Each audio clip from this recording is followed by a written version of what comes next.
enfrentan las personas trabajadoras y sobre la necesidad de fortalecer un trato digno y humanizado en los servicios de salud. Hoy damos continuidad a este esfuerzo con una nueva jornada de aprendizaje e intercambio de experiencias, convencidos de que el fortalecimiento de nuestros liderazgos sindicales también implica promover el bienestar, la salud y el respeto a la dignidad de las y los trabajadores. Para ello contamos con dos destacados especialistas, el doctor Daniel Aceves Villagrán, quien nos van a poner a continuación un video para ver su presentación, y al final del video le daremos el uso de la voz y nos platique sobre sus experiencias. Bienvenidos y vamos a comenzar. Mujeres luchan toda su vida por un sueño. Y hay quienes no solo luchan, sino que lo alcanzan, lo consuman, lo hacen realidad. Pero lejos de quedarse ahí, a vivir del recuerdo, de inmediato se impone un nuevo reto. Y comienzan a soñar y a luchar otra vez. Daniel Aceves Villagrán es uno de ellos. Su filosofía del triunfo, su cultura del esfuerzo comenzó en casa. Es hijo de una gran leyenda de la lucha libre mexicana y ex campeón mundial welter, Roberto Bobby Bonanes, figura de los empolados, que fue parte de las inauguraciones de las emblemáticas arenas Coliseo y Arena México. Los Juegos Olímpicos de Los Ángeles en 1984 fueron el marco para que Daniel obtuviera el subcampeonato olímpico, la medalla de plata en lucha greco-romana, convirtiéndose en el primer latinoamericano hispanoparlante en obtener una presea olímpica en esta histórica disciplina, siendo medallista también en Juegos Centroamericanos y del Caribe, Juegos Panamericanos y campeón mundial juvenil. Daniel alcanzó el honor más alto con el que puede soñar un deportista, el podio olímpico. Pero no se quedó ahí, siguió preparándose para poder desarrollar todo su potencial como ser humano. En la modalidad, trayectoria destacada en el deporte mexicano, le sigue por mantener el espíritu deportivo con pasión, dedicación y compromiso, al ser digno ejemplo de las futuras generaciones. Daniel Aceves Villagrán. Pero hay unos cuerpos que luchan toda la vida, juguetes, son los imprescindibles. Yo quiero felicitar a Daniel Aceves Villagrán, medallista olímpico mexicano, líder de los Olímpicos de México, de los medallistas de nuestro país, por haber obtenido el Premio Nacional de Deporte. Lo ganó como atleta, Los Ángeles 84 como medallista olímpico de plata. Lo ganó posteriormente en su faceta como promotor del deporte y ahora, merecidamente, Premio Nacional a su trayectoria. Y el premio estatal del Congreso de la Ciudad de México ha sido portador de la antorcha olímpica, la antorcha panamericana y la centroamericana. Además de su luminosa carrera deportiva, Daniel siempre ha creído en el poder transformador de la educación.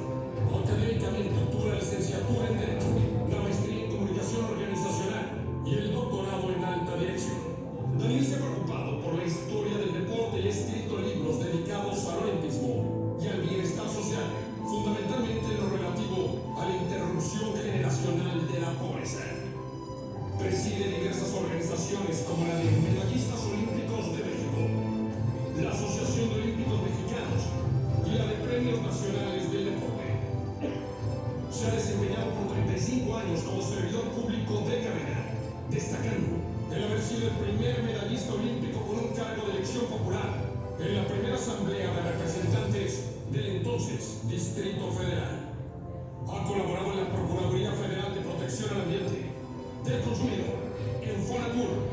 Ha sido gerente metropolitano y director de administración de Liconza, abogado general del CONALEP, director del programa Prospera de la Secretaría de Salud.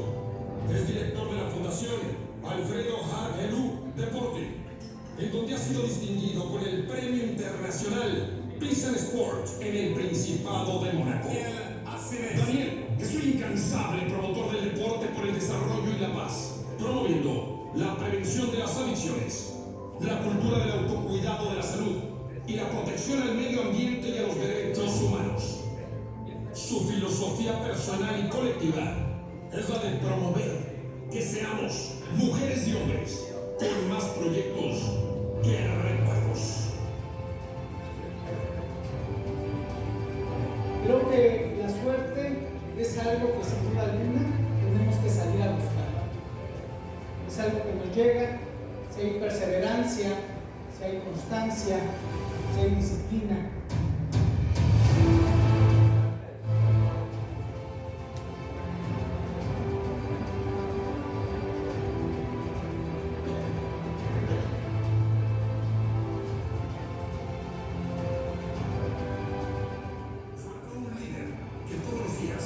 Sale a impulsar el progreso de México.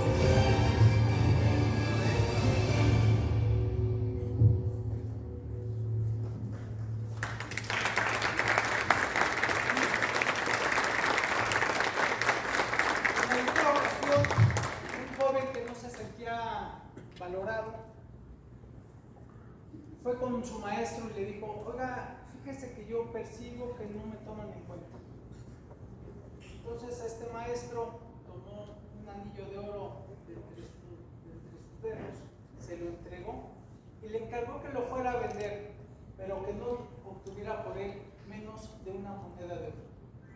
Este joven tomó su caballo, emprendió este tránsito con los mercaderes, y una vez estando 1 o 2 horas ahí, encontró la propuesta de una moneda de plata y un pedazo de bronce. Regresó con el maestro y le explicó lo sucedido. Y el maestro le preguntó: ¿y tú qué es lo que realizarías para poder resolver esta situación?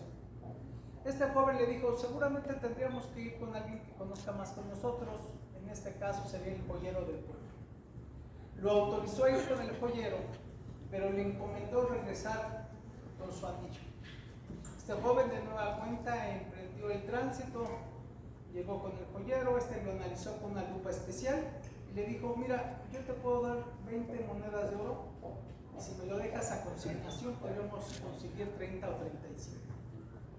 Con esta información regresó este joven con el maestro tomó su anillo y le dijo: recuerda esta lección. No andes por la vida pretendiendo que todos sean expertos para que sepan tu valor. Y yo creo que aquí hay expertas y expertos. Y por eso le agradezco mucho el que el líder Marco Antonio García Ayala genere este ciclo de conferencias, de conversatorios, de escuchatorios, y por supuesto a la doctora Lupita Guerrero por su vocación y sobre todo por su disposición para tener este tipo de encuentros. Hoy en día, y a través de lo que ustedes vieron en el video, estas fotos tienen más de 70 años.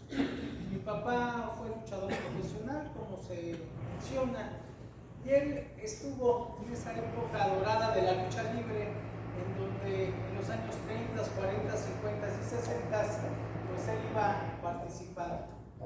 Dentro de este proceso, él tuvo un papel fundamental contra el Santo, que era pues el ícono, y ha sido y es el ícono de la lucha libre mexicana, y era un permanente antagonista.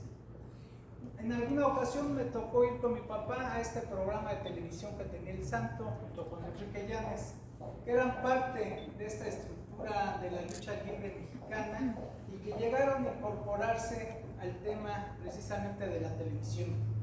Cuando íbamos a Sudamérica nos decían: bueno, nosotros conocemos a los mexicanos por el Chavo del Ocho, por el Santo y también por las canciones rancheras. Y dentro de esto hay una primera reflexión sobre lo que siempre dicen, que la infancia es destino, pero también es una ventana en donde en muchas ocasiones esas vivencias que tenemos como niñas y niños pues se van traduciendo en nuestra realidad, en los aspectos, en nuestros sentimientos, en nuestras aspiraciones, pero también a veces hasta en las cicatrices morales que se nos van generando. Y es por ello que dentro de este propio aprendizaje guardo con mucho cariño esta foto, porque pues aunque el Santo era un antagonista de mi papá, pues uno como niño pues tenía la ilusión de ser enmascarado y pues participar de esa manera.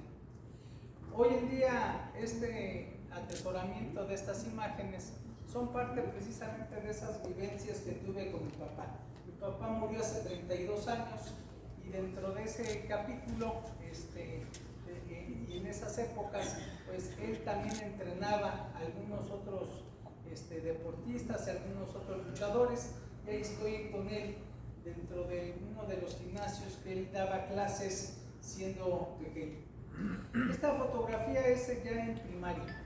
A mí me gustaba tener ahí la participación, cantar y sobre todo, aunque nunca aprendí, y eso hay que subrayarlo, tenía yo la propia vocación de estar participando. Pero en esta época me pasó algo importante que sí trastocó un poco mi vivencia, sobre todo porque en esta época me dio hepatitis.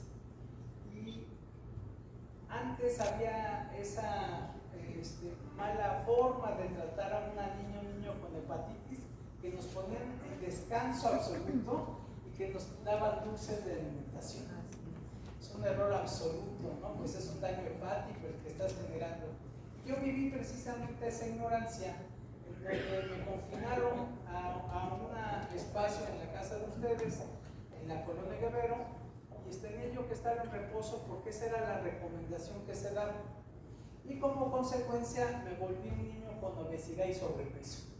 Entonces ya cuando ustedes se dan cuenta, mi cambio es importante, y pues subo de peso y realmente se lastima mucho mi autoestima, porque a mí me ofendía mucho que en la escuela me dijeran gordito y que yo no me sintiera cómodo con mi aspecto ni con mi vida. Entonces, ese tipo de temas en la infancia es importante revisarlos, porque en muchas ocasiones no sabemos por qué experimentamos algunos sentimientos y son parte precisamente de la siguiente. Y dentro de ese tipo de conceptos, pues se fue dando esta etapa de la propia infancia. Y ahí es donde viene uno de los elementos que son parte también de esta secuencia de reflexiones. En la vida siempre hay una imagen, hay una voz, hay un mensaje, hay algo que nos permite tener un disparador, algo que nos cambia, que nos entusiasma. Ahorita lo están viviendo millones de niñas y niños en el mundo y en México con el Mundial de Fútbol, por supuesto. Hay imágenes, hay entusiasmos, hay emociones que nos hacen cambiar y sobre todo nos hacen buscar, experimentar aquellos propósitos. Y para mí fueron los Juegos Olímpicos de Montreal en 1976. Ahí México obtuvo 2 medallas olímpicas, una de oro por parte de Daniel Bautista en la caminata de los 20 kilómetros y Juan Paredes bronce en boxeo. Y en esos Juegos Olímpicos, pues ustedes recordarán una figura icónica de la gimnasia mundial y del deporte como es Nadia Comaneci. Esta mujer que a los 14 años obtuvo el primer 10 en barras asimétricas y que fue el símbolo de esos Juegos Olímpicos y que fue un símbolo de diversas generaciones. Entonces, cuando hay este disparador y que yo vivo esta emoción por querer estar en unos Juegos Olímpicos, ya al paso del tiempo te das cuenta de que lo que tienes que buscar en muchos de los aspectos es la trascendencia. Muchas personas dicen, ¿qué quieres hacer en tu vida? Y nos lo preguntan cuando somos niños. Y decimos que pues queremos ser bomberos, ser policía, ser médica, médico, maestro. Pero en muchas ocasiones lo que realmente queremos es trascender, porque creo que a eso es a lo que estamos llamados. Yo nací en el Deportivo Galatao, que la mayor parte de ustedes lo conocen.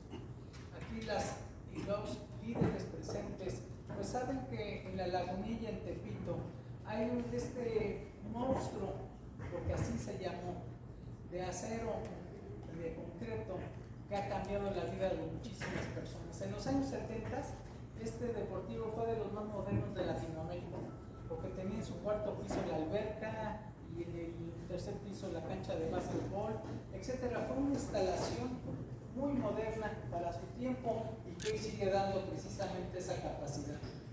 Esta fotografía, yo soy nacido y aquí viviendo en la colonia Guerrero junto con mi familia, todavía vivía mi papá, mi abuelita, y empiezo a practicar el tema de la lucha y lo esencial fue que no encontré ni máscaras ni rines como yo buscaba, pero sí un grupo de jóvenes que participaban en el tema de la práctica de la gimnasia, los ponían a hacer básquetbol, fútbol, etc. Y eso me entusiasmó y empecé a bajar de peso. Entonces estas son una de las primeras competencias en donde ya con disciplina, porque junto con mis primos y mi hermano empecé la práctica, pero sí tuve una característica: llegaba antes y iba siempre después de los propios entrenamientos. Y dentro de todo lo que es un deporte como la lucha olímpica, nos vamos encontrando, pues una de las satisfacciones importantes es de que si tus recursos económicos no te pueden dar la pauta para asistir a otro lugar, a otro estado o a otro país, en el deporte sí se podía. Entonces ahí se daba la posibilidad de que teníamos nuestro primer viaje internacional, y bajo todo ese entusiasmo fui orientando mucho de mis aspiraciones y de mis sueños para el tema del deporte. La resiliencia se habló mucho, ustedes recordarán, en la pandemia del COVID-19. No sabían mucho qué significaba, pero todos hablábamos de ello. Y simple y llanamente es esa capacidad del ser humano que tenemos de reponernos ante la adversidad y de descubrir y encontrar algunos de los aspectos que no sabíamos de lo que somos capaces. Entonces, el deporte precisamente es mucho la propia resiliencia. Uno a veces no se siente capaz de algunas cosas hasta que te pruebas o hasta que eres realmente exigido en ese concepto. Y en los deportes de contacto como el box, la lucha, el taekwondo, el karate, etc., hay categorías de peso. Entonces hace un peso artificial. Así que en este ámbito, y sobre todo recordando que estamos hablando de hace varias décadas, pues no había una buena tecnología para bajar de peso, solo dejar de comer. Y una de las luchas más importantes es contra la báscula, porque si tú no das esa categoría de peso, no tienes un nivel competitivo. Ustedes lo ven en el boxeo actualmente, tienen que subir o bajar de categorías, y ahora muy comercialmente, y antes pues eran 3 días de competencia, 3 días tenías que dar la categoría de peso, hoy solo es una, y por eso ustedes se dan cuenta que en el boxeo ya se hace un día antes para tener la propia hidratación al respecto. Esta fotografía es ya en 1980, tengo la posibilidad de pasar de como niño competidor ya a un joven, y dentro de este concepto ser campeón mundial juvenil. Y ahí le gano a un italiano que después fue el luchador de la década con 3 medallas olímpicas, que se llama Vincenzo Maenza. Y dentro de este concepto de lo que yo fui viviendo, pues me fui adecuando precisamente a la experiencia más importante que siempre busqué, que es llegar a los Juegos Olímpicos.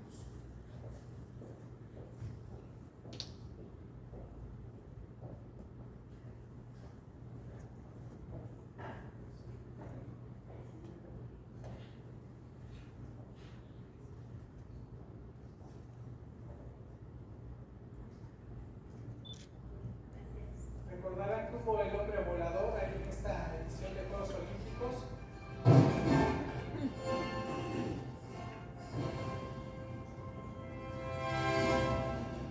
El 2 de agosto de 1984, con un foro pletórico de mexicanos, se dio una final muy cerrada, muy pareja, con un toque de espalda por parte del japonés que no se marcó en el primer tiempo, con el que me pude haber colgado la medalla de oro. Terminó por decisión de 9 puntos a 4 a favor del Nippon. Esta lucha se protestó, los árbitros no asumieron el error en lo que fue la contienda, y tuve la fortuna, así lo veo, de recibir la medalla de plata como parte de lo que había sido un sueño de niño, y que a los 19 años me podía yo asumir como una realidad. Creo que dentro de los momentos que más pueden acompañar la existencia de un deportista es precisamente la ceremonia de premiación. Fue una de las experiencias más gratas de toda esta trayectoria, que cuando he mencionado dentro de la ceremonia que eres el primer hispanoparlante en ganar una medalla en Juegos Olímpicos. Y dentro de esta vida de los Juegos Olímpicos, pues se dio el que pasé de un día a otro, aunque yo era conocido en mi deporte, a ser una persona que ocupaba la primera plana de los diarios en nuestro país.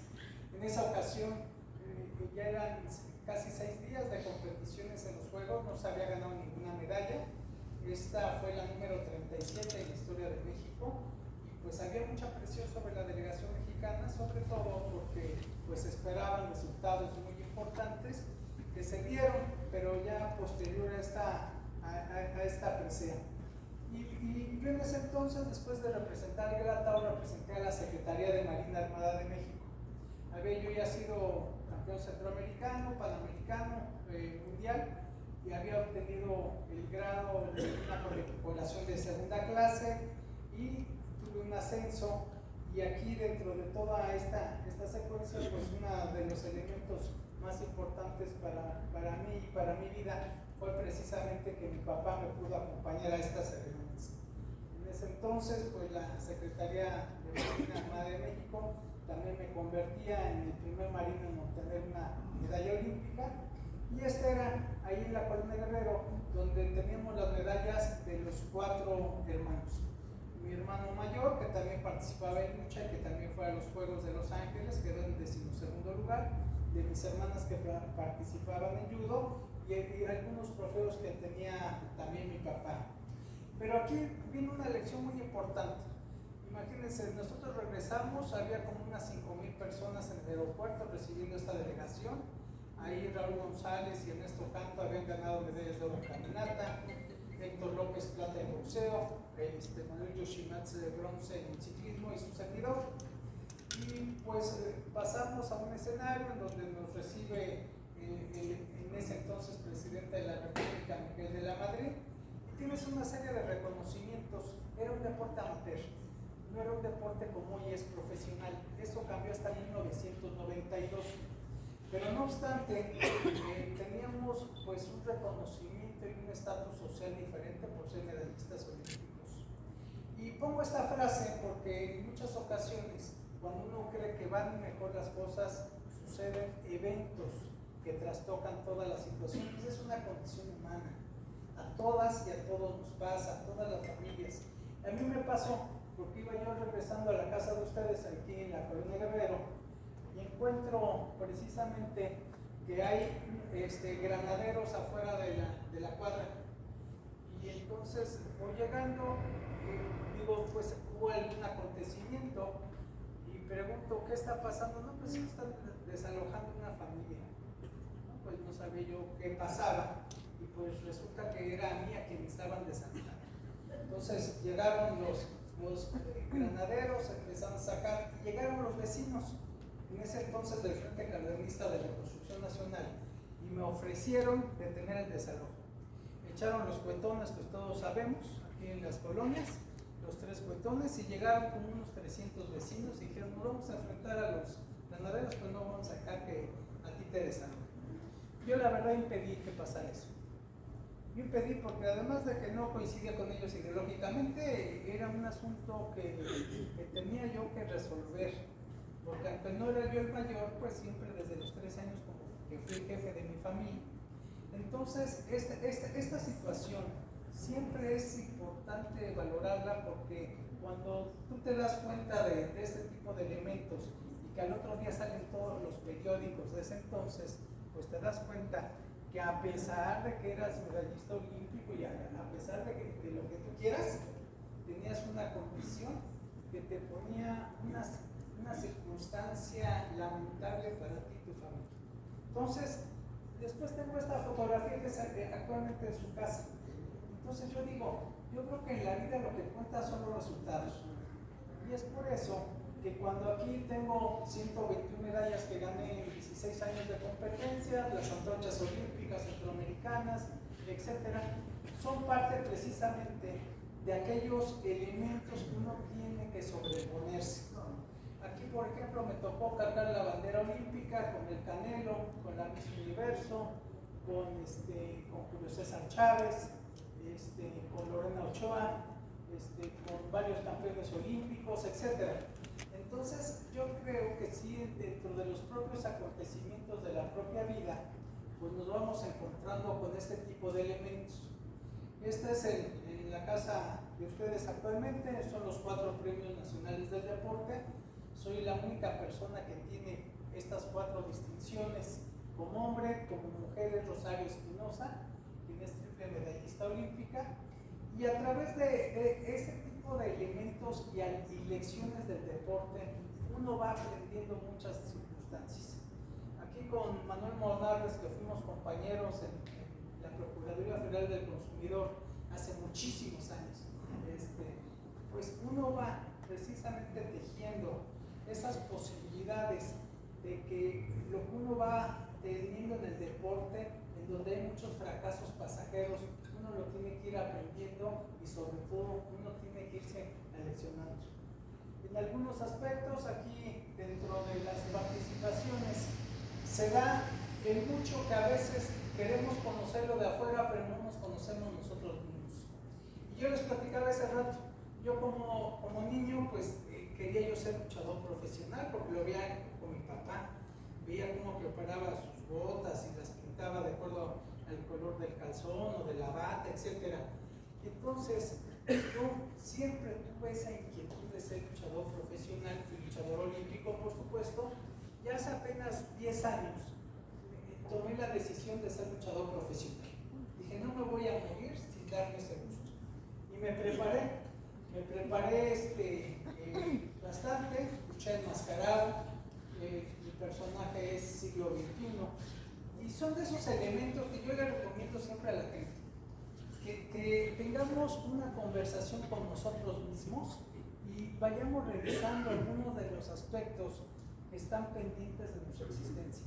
No porque nos vayamos a morir mañana espero que no, pero todo puede pasar, pero sí hay algunas cosas que a lo mejor uno tiene que ir revisando, porque al fin y al cabo la diferencia entre un niño y un adulto son 4 cosas: hacernos responsable de lo que decimos, de lo que hacemos, de lo que callamos y de lo que dejamos de hacer. Eso es lo que hace que nuestro adulto se haga cargo de nuestro niño que siempre va a vivir en nosotros. Entonces yo sí lo hice en este sentido, y dentro de todo lo que pude, y hemos podido, así como ustedes, viajado por sus cargos, por sus liderazgos, siempre hay que fomentar el que observemos en el mundo y que vayamos aprendiendo todos los días. Hoy vamos a las y los jóvenes pues en su celular, en un trayecto en el metro, en el camión, no ven nada, están ensimismados solo en esa posibilidad, y creo que tenemos que obligarnos a reconocer que el mundo es un gran museo y que siempre hay algo que ver y sobre todo que aprender. Y bajo esa propia consideración, para mí ha sido muy importante mi desarrollo académico, con lo que se mencionó en el video, con el doctorado en alta dirección, una maestría en comunicación organizacional y una licenciatura en Derecho, porque son aspectos que como servidor público a mí me han dado pauta de aprender todos los días, pero sobre todo tener un alto sentido de humildad. La humildad bien entendida, la humildad que nos ubica sobre todo en la vertiente de que estamos para servir, y que lo tenemos que hacer de la mejor manera, con la mayor de las inteligencias, pero también de los conocimientos. Y dentro de todo este tipo de consideraciones, siempre hemos reconocido también la necesidad como seres humanos de escribir lo que nos pasa, de pintarlo a fuerza de las escrituras rupestres. Hace 4000 años, siempre necesitamos como plasmar lo que hacemos. Es una necesidad humana, y que en nuestra condición a mí me ha permitido elaborar 4 libros que han tenido que ver sobre temas del movimiento olímpico, pero también de la interrupción generacional de la pobreza. Por eso cuando se habla de la inclusión, cuando se habla del empoderamiento de las mujeres, es hablar de combatir realmente la pobreza. Cuando en las familias, sobre todo en esta etapa que elaboré este libro trabajando en Prospera, recorrí todo el territorio nacional, cuando un papá se muere en una comunidad no pasa mucho, sinceramente, pero cuando se muere la mamá, se desbaratan las familias. Entonces, yo creo que la interrupción generacional de la pobreza tiene mucho que ver con este sentido de inclusión y sobre todo de generar la posibilidad de que la educación, la salud y la alimentación sean básicas para este tipo de conceptos. Y dentro de las propias agrupaciones, algo que también me ha leccionado mucho el deporte es que nos tenemos que identificar mucho para podernos ubicar aquellas personas que tenemos no solo intereses comunes, sino causas comunes. Eso es lo más importante. Por eso cuando se habla del sindicalismo mexicano, cuando se habla de los propósitos gremiales, estamos hablando de una de las causas más importantes del ser humano y de los derechos humanos. Por eso cuando hemos tenido la participación con gente de Ucrania que estaba aquí, había más de 3.000 ucranianos que inició la guerra de la Federación Rusa a ese país, con la gente de la selección nacional, con la gente de las embajadas de Estados Unidos, donde hemos tenido ahí un trabajo importante, pero sobre todo con los grupos más vulnerables. Special Olympics, por ejemplo, es un grupo que atiende a las personas con discapacidad intelectual, sobre todo a jóvenes y a niños con síndrome de Down. Hay en esta organización 35,000.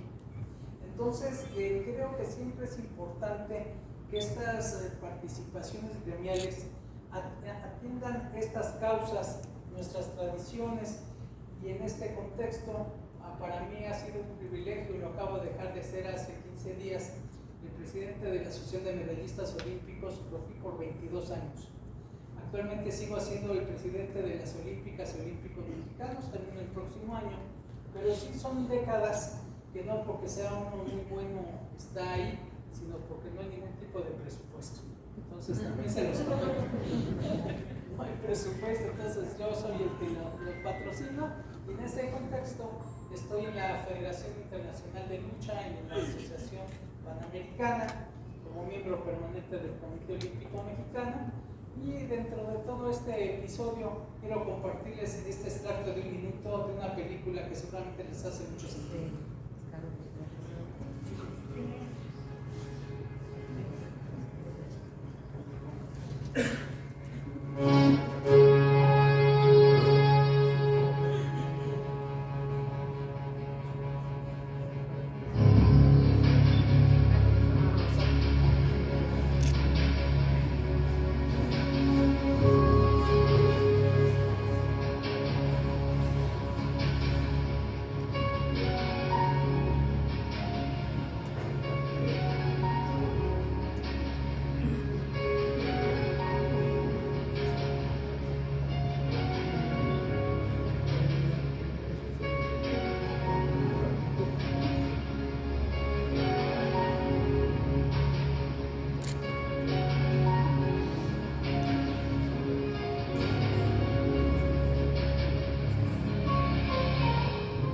Posiblemente alguien de ustedes ha visto esta película, Carros de Fuego. Si no es así, se la recomiendo. Es una película que tiene más de 42 años. Fue nominada a 7 premios Oscar, ganó 4, como la mejor película y la mejor banda sonora. Y es Vangelis, precisamente, yo admiro mucho su obra. Tiene piezas como La Conquista del Paraíso, Titanes, Campeones, etc. Entonces Vangelis me entusiasma mucho, y esta música y esa película que está hecha con base a eventos reales de los Juegos de París 1924, donde habla de algunos competidores, sobre todo británicos y estadounidenses, su competencia y la formación disímbola que tienen cada uno de ellos, hasta ideológica, familiar, formativa, y persiguiendo el sueño olímpico de esos Juegos. Pero aquí lo más importante es sobre todo aprender de este tipo de elementos, sobre todo esa cultura del esfuerzo. Por eso así compartíamos alguna experiencia. Y estas parábolas que seguramente ustedes han escuchado, pues muchas veces nos hacen tener una reflexión, o nos permiten ustedes con su liderazgo se lo transmitan precisamente a otros miembros de sus comités ejecutivos. Esta tiene que ver con esa vivencia que se tuvo en un salón de clases, en donde llega un maestro con 3 vasijas, una con piedras, una con arena y una con agua, y después incorpora una vasija vacía. Y le pregunta, ¿cómo le voy a hacer para incorporar el contenido de 3 vasijas a una sola? Muchos dicen, ¿sabe qué, maestro? Eso no es posible. Y otros dicen, a lo mejor sí, y una joven levanta la mano y dice, maestro, yo ya tengo la solución. Le preguntan, ¿cuál es? Primero vamos a meter las piedras grandes, después la arena para que se escurra entre ellas y después el agua. Y le preguntan cuál es el significado de este ejercicio. Simple y llanamente que primero van las prioridades, que tenemos que aprender a poner prioridades en nuestra vida. Y eso precisamente es esta recomendación que yo siempre hago. Tenemos que ser mujeres y hombres con más proyectos que recuerdos, porque si no lo hacemos de esa manera, vamos a empezar a envejecer sin distingo de nuestra edad biológica. Eso es algo muy importante, porque hay personas del deporte, de la política, del arte, de la cultura, de lo que ustedes me quieran, que se quedan viviendo en el pasado. Yo fui, yo hice, yo gané, etc. Y eso es renunciar precisamente a la existencia. Qué bueno que haya ese pasado y qué bueno que hayan esos logros, pero eso no justifica plenamente nuestra existencia actual. Por eso, dentro de ese contexto, yo como parte final de esta conversación, les quiero platicar de manera muy general algunos de los aspectos del movimiento olímpico, porque es algo que en su momento el licenciado Joel Ayala Almeida y hoy Marco Antonio García Ayala han abrazado apoyando a muchos y a muchas deportistas olímpicos de nuestro país. Y obviamente el objetivo es hacer un mejor mundo. Entonces esto se inició en 1894 y estos valores fundamentales son de excelencia, respeto y amistad, tolerancia y paz. Entonces, dentro de este tipo de consideraciones, sabemos que en el mundo hay una cantidad mínima de olímpicas y olímpicos mexicanos. México ha tenido toda su historia 2.400, pero cuando vemos que en el mundo hay 8.100 millones de habitantes, en México de manera oficial 133 millones, en América hay 1.055 millones de personas. Entonces, luego este tipo de información demográfica nos ayuda a poder ubicarnos. ¿Qué somos o cómo estamos? Y somos el 1.67% de la población mundial de México. Ya pasamos de ser del 10º al 10º más poblado del planeta. Etiopía acaba de rebasarnos hace 4 meses. Entonces, esto es importante señalarlo, porque todos somos de símbolos. Los símbolos nos explican nuestra vida, nuestra alegría, nuestra tristeza, nuestra muerte. Entonces, los símbolos olímpicos han permeado por casi 127 años y han tenido una presencia importante sobreviviendo a guerras mundiales, al apartheid y a una serie de problemáticas importantes. Pero ¿por qué es importante el movimiento olímpico? Porque está vinculado a la paz, pero sobre todo porque el movimiento olímpico no solo tiene que ver con el tema de los deportistas.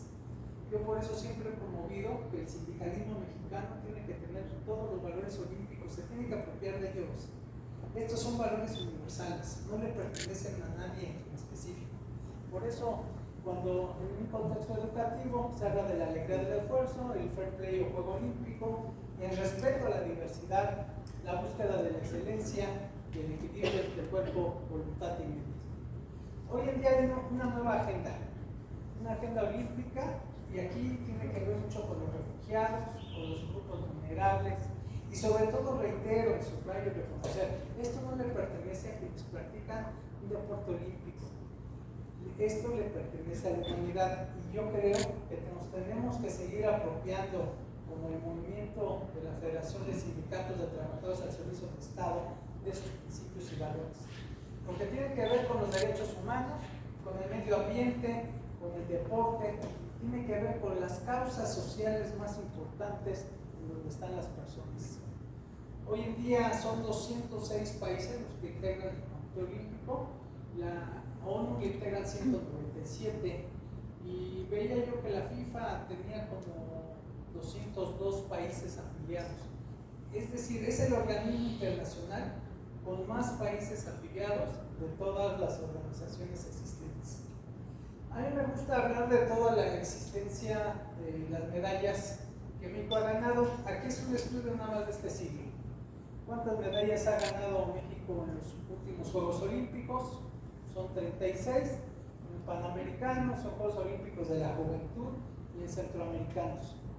Y esto nos lleva a una reflexión. Por ejemplo, los últimos Juegos de París 2024, los países más desarrollados del mundo ganan más de la mitad de todas las medallas.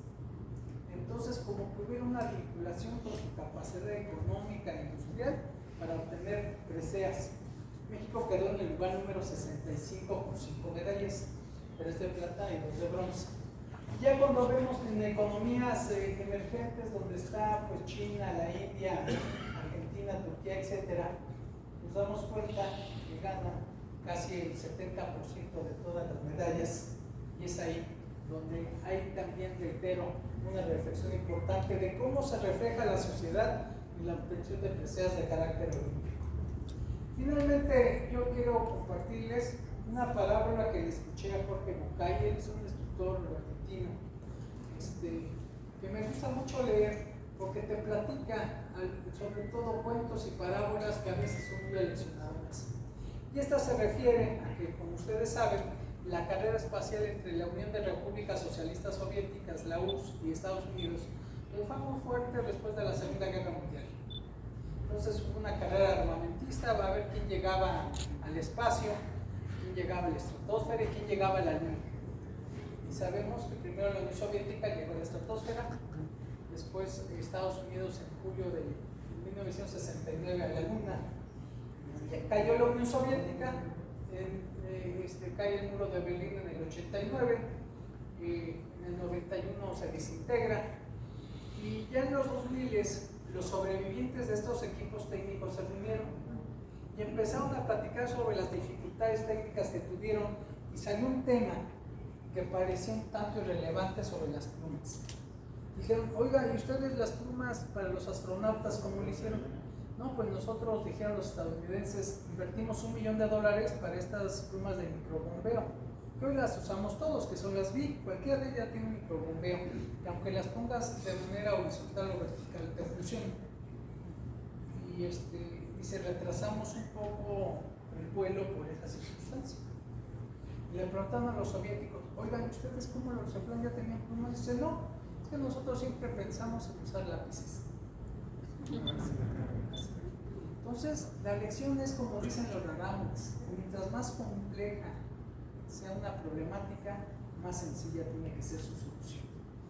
Yo quisiera terminar agradeciéndoles el que tengamos esta conversación. Hay ahorita un extraordinario ponente, por eso no quiero absorber más del tiempo, pero quiero entregarle un pequeño reconocimiento a la doctora Lupita Guerrero, quien, como ustedes saben, ha sido una mujer de causas importantes en la medicina mexicana, directora del Hospital General de México, pero sobre todo una gran feminista. Adelante, Lupita, por favor.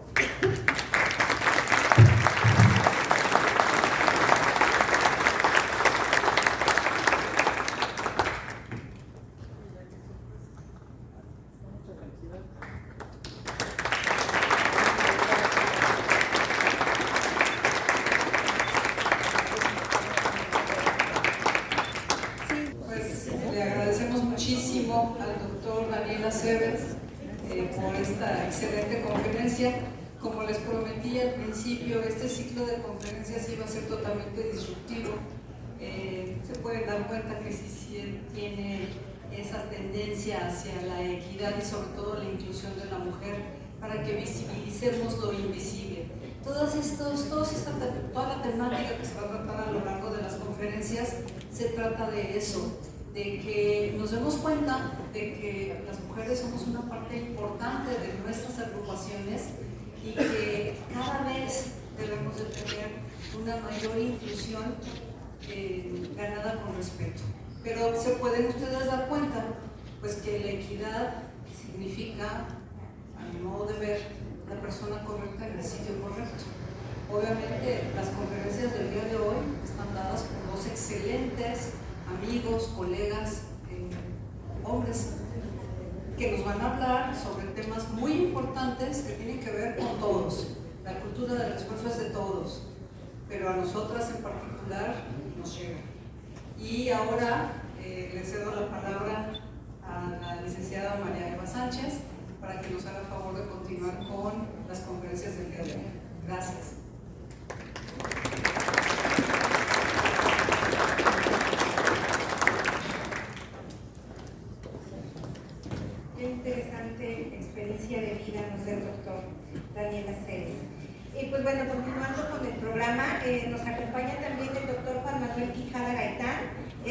psiquiatra por la Universidad Nacional Autónoma de México. Ha desarrollado una amplia trayectoria en el ámbito de la salud mental, las adicciones, los derechos humanos y el diseño de políticas públicas. Actualmente se desempeña como coordinador de enlace interinstitucional en la Unidad para la Defensa de los Derechos Humanos de la Secretaría de Gobernación. Muchas gracias y le cedemos la voz al doctor. Buenos días a todos y a todas. ¿Me escuchan bien? Sí. Bueno, ya me presentaron. Muchas gracias por la presentación. Quiero preguntarles yo primero un poquito, conocerles. ¿Pueden levantar la mano los que están en el sector salud o se dedican a algo de salud o vienen de salud? Los que son de administrativos, es decir, administración y cosas, contadores, trabajadores sociales, enfermeras, abogados, ¿qué me falta? Economistas, ¿no? Técnicos. Ok, ¿alguien que me falte? Seguramente muchos. Psicólogos, psicólogas. El sector educativo. ¿Perdón? Sector educativo. Educación del sector educativo. Cultura. Consejo Nacional de Fomento Educativo. Fomento educativo. Controladores de tránsito aéreo. Tránsito aéreo. Ok, eso debe ser algo muy difícil, ¿no? Son poquitos. Me imagino que medio ambiente, Ciudad de México, Congreso de la Ciudad de México. Tenemos, y les agradezco, primero agradecer a Marco García Ayala la invitación a través de la doctora Lupita Guerrero, a quien considero mi amiga. La conozco desde hace años trabajando en salud. El sexenio pasado estuve yo en salud, soy psiquiatra en el tema de salud mental y adicciones. Si alguno de ustedes por ahí se enteró, se creó, antes estaba la CONADIC, Comisión Nacional contra las Adicciones, y había otros entes por ahí quien administraba los hospitales psiquiátricos, servicios de atención psiquiátrica, y luego otro ente que era el Consejo Nacional de Salud Mental, que llevaba las políticas de salud mental propiamente.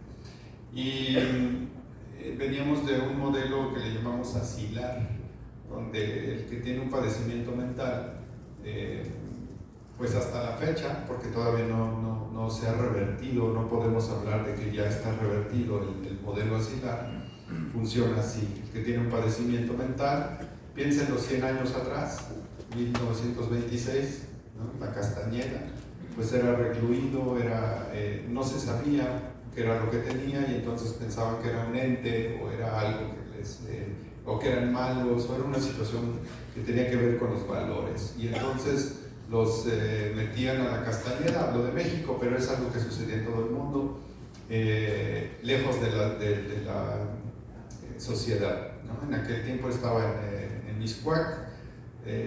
Para 1960 ya la envuelve la ciudad, ¿no? Y se fragmenta en hospitales psiquiátricos como el Fray Bernardino, muy famoso, el Navarro, el de niños, Samuel Ramírez, etc.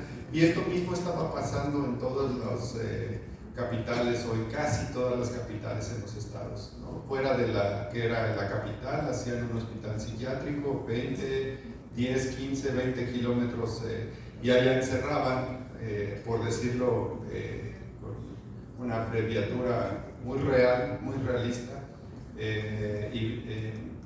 a los que tenían un padecimiento grave. No a todos, pero sí los que tenían un padecimiento grave. Y este modelo favorecía a la fecha, ¿no? La violación de los derechos humanos, pero principalmente también favorecía el estigma. Esto es que no me etiqueten, que no vayan a decir que estoy loco, porque si no me van a prejuiciar y después me van a discriminar, cosa que sigue sucediendo al día de hoy. Hay un estigma que es la principal barrera para tener acceso a los servicios de salud mental y esta era la manera en cómo veníamos trabajando. Para los 1950 se descubre un fármaco llamados antipsicóticos que tienen efectos sobre la famosa esquizofrenia. Y entonces se dan cuenta que no era algo como de valores, sino que en realidad era algo que se podía quitar o mejorar mucho con un medicamento, y se detona toda lo que hoy llamamos psicofarmacología, que ya es muy fina, ya está muy afinada. En ese sentido falta mucho por saber, por entender, sin embargo sucede esto. Y entonces los que tenían esquizofrenia, una vez que en tratamiento, dicen, bueno, pues regresen a sus casas, no es necesario que estén aquí encerrados, porque ya puede hablar, porque ya puede comunicarse, porque ya no es violento, entre comillas, porque en realidad pocas personas con esquizofrenia son violentos, pero pues ya puedes estar en la comunidad. Entonces, las siguientes décadas, 60, 70, 80, se desarrollan en los países, valga la expresión, desarrollados, un modelo que se llama salud mental o psiquiatría comunitaria, que era básicamente en qué consiste, y en una frase se reduce, es en el respeto a los derechos humanos de quien tiene un padecimiento mental.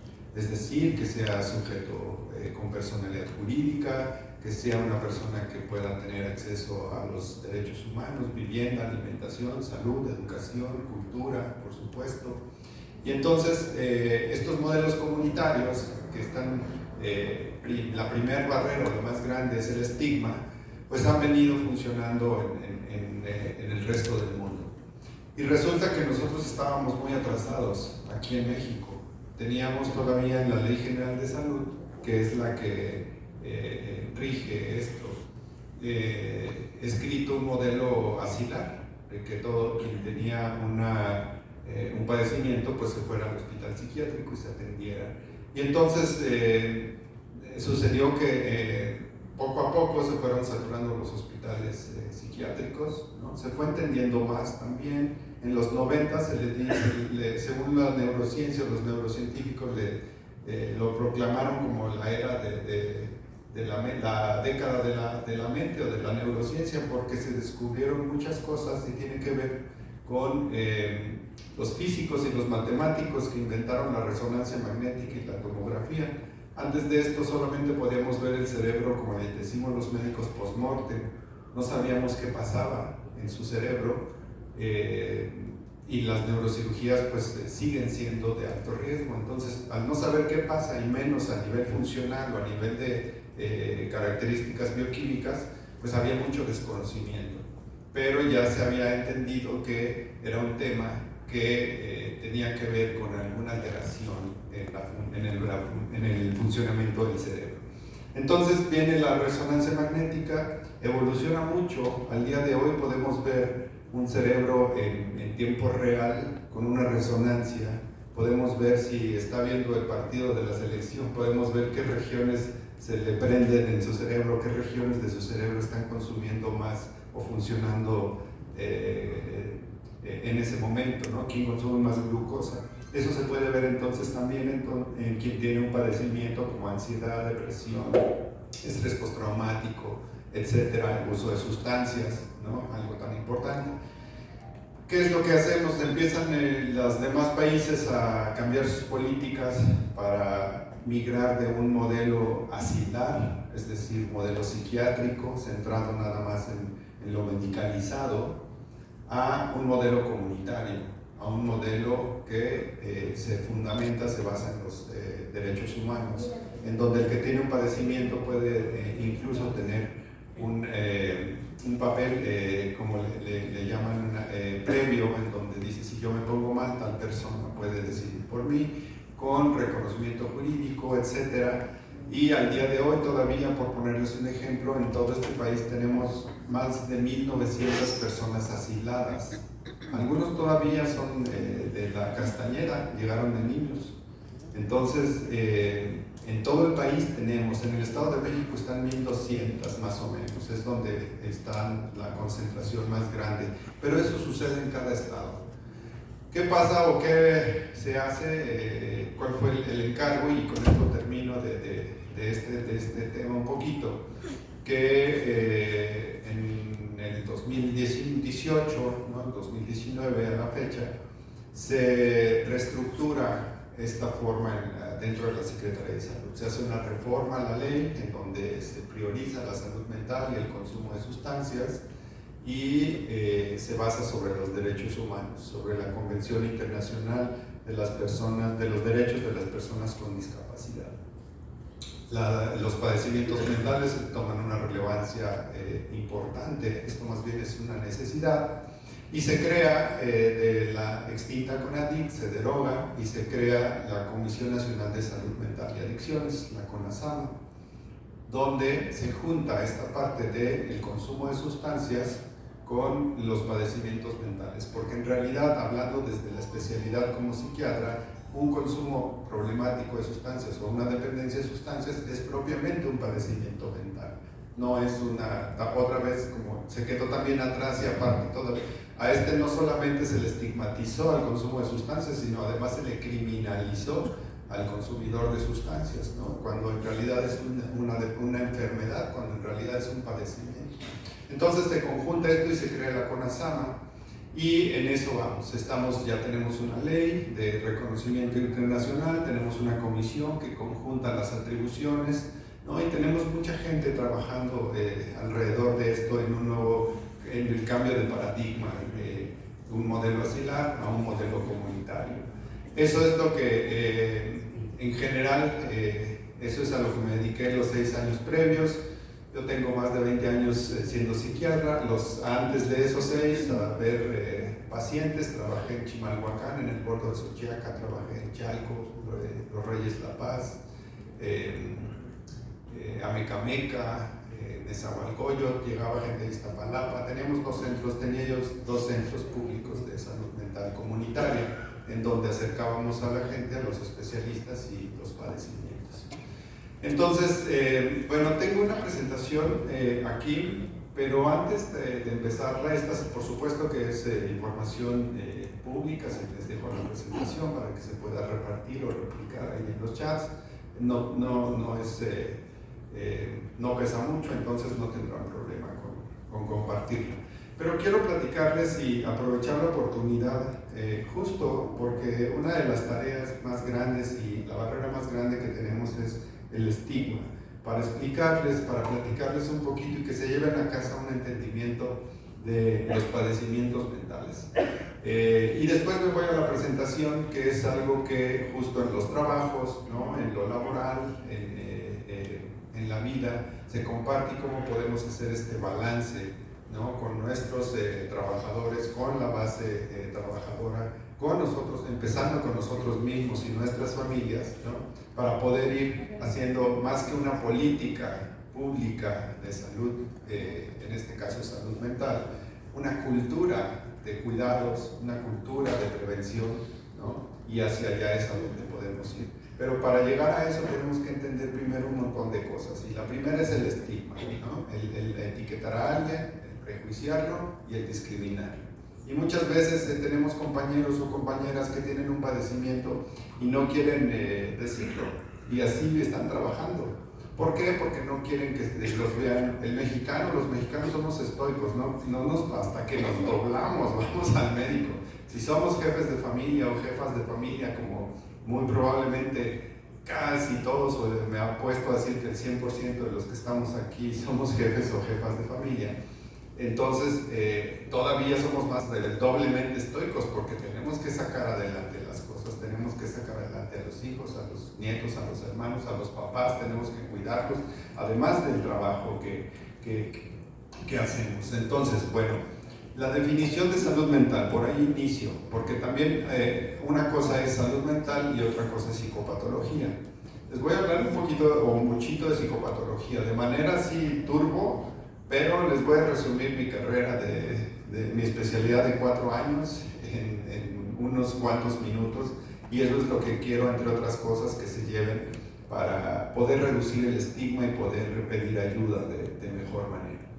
La salud mental está definida como el estado de bienestar biopsicosocial, biológico, psicológico y social, que yo le digo mi cuerpo, mi mente y mi gente, ¿no? Ese estado de equilibrio, de bienestar biopsicosocial que permite que podamos reconocer nuestras capacidades, nuestras habilidades, desarrollar estas habilidades y hacer una contribución, enfrentar la vida cotidiana, los problemas, el estrés diario con estas habilidades, cultivándolas y, en el mejor de los casos, hacer una contribución a la comunidad. Esa es la definición de salud mental. El equilibrio biopsicosocial que nos ayuda a reconocer nuestras capacidades, nuestras habilidades, enfrentar el estrés cotidiano y hacer una contribución a la comunidad. Eso es lo que buscamos. Suena muy sencillo decirlo, por supuesto. Es muy complejo encontrar ese equilibrio biológico, psicológico y social, ¿no? Y además yo agregaría espiritual, ¿no? En donde también es una parte muy importante del bienestar humano de todas y de todos.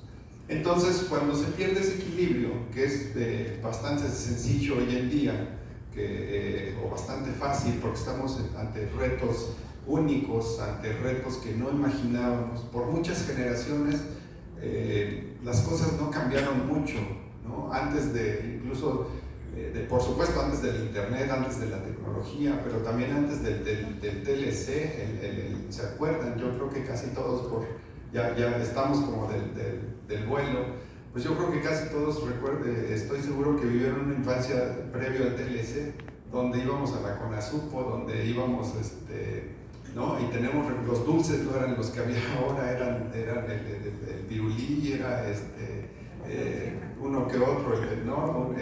Los chicles eran los mismos, es decir, estábamos y crecimos en otras realidades que después del TLC y más allá del TLC, después de la tecnología y estos descubrimientos y la masificación del internet y ahora del wifi y de la tecnología que tenemos disponibles, que podemos traer una casi supercomputadora, no casi, una supercomputadora en nuestros bolsillos conectados a internet en tiempo real y comunicarnos con alguien en Japón en este mismo momento, en cuestión de segundos, es algo que nos revolucionó, que no sabemos qué va a pasar, que a veces hay quien dice que lo estigmatiza un poco, lo sataniza incluso, o quien es más, digo yo, romántico y dice, bueno, es que antes era más así, antes te poníamos más atención, antes leíamos, platicábamos más, lo cual es cierto,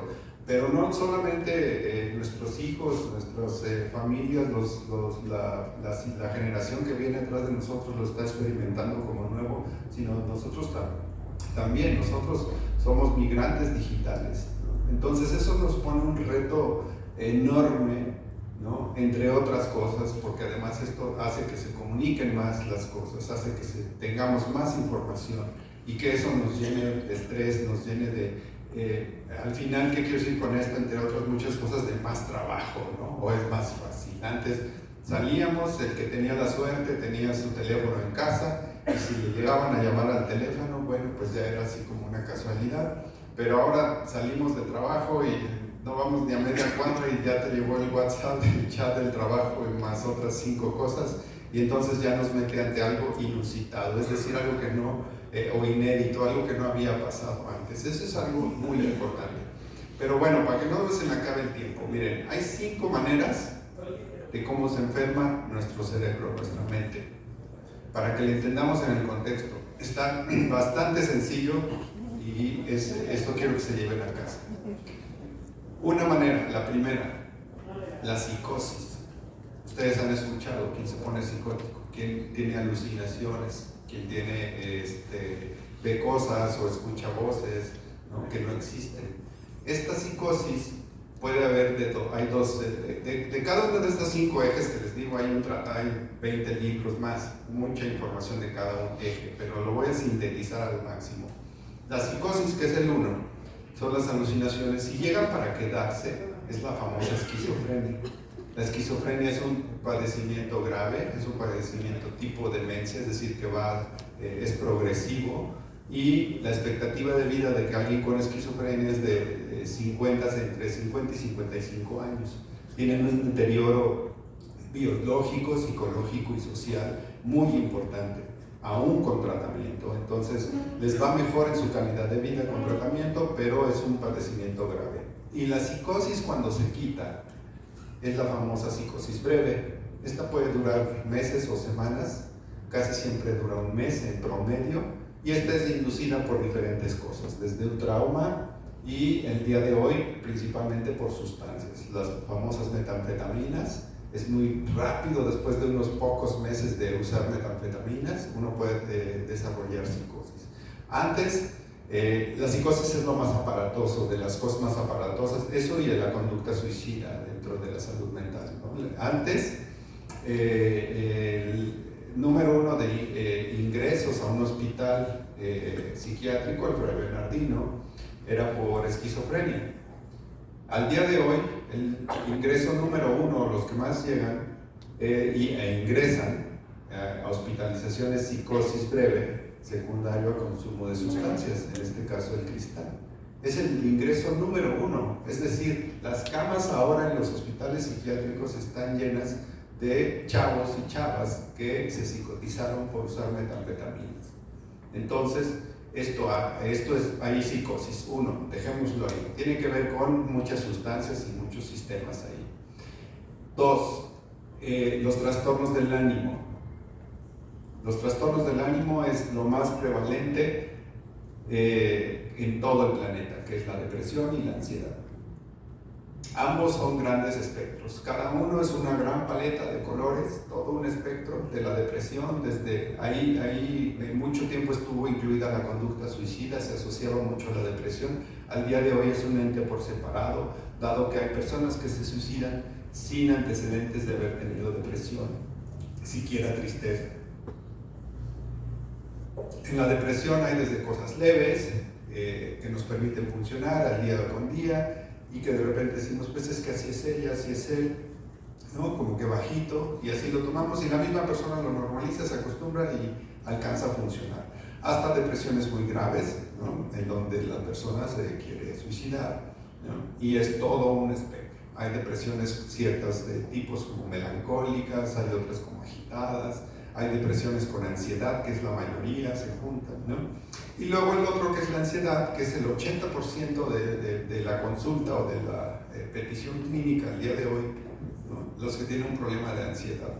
La ansiedad no te deja dormir, nos tiene hiperalertas, nos tiene tensos, y también es todo un espectro gigantesco. En la ansiedad entra el estrés postraumático, los trastornos de la alimentación, bulimia, anorexia, están en el espectro de la ansiedad, ¿no? El trastorno obsesivo compulsivo, que es muy famoso, aunque es muy bajita la prevalencia, es decir, es muy bajita, menos de una persona por cada 100,000 habitantes, sin embargo es muy famoso. Ese es un problema de ansiedad, de este espectro de la ansiedad, y se le suman toda una serie de problemas que tienen que ver con todo un espectro de la ansiedad. El 3, me voy al 3, consumo de sustancias. Más allá de si son lícitas o ilícitas, o legales o ilegales, etc., hay un patrón, que no nada más es en sustancias, sino también en conductas, ¿no? El primero es el uso de sustancia. Voy a poner de ejemplo el alcohol, que es la más normalizada, es lícita o es legal, y es la más común, y quien mata a más, la que mata a más personas en el mundo. Si ustedes me preguntan, como psiquiatra, ¿cuál es la droga o la sustancia más letal? Es el alcohol. El alcohol mata aproximadamente al año o a más de 290,000 mexicanas y mexicanos. Problemas relacionados con el alcohol. ¿Sí? Consume todo, consume lo biológico, tu físico, el hígado, el riñón, todo. Consume lo psicológico y consume lo social. Entonces, esta es la más letal. Este es el ejemplo.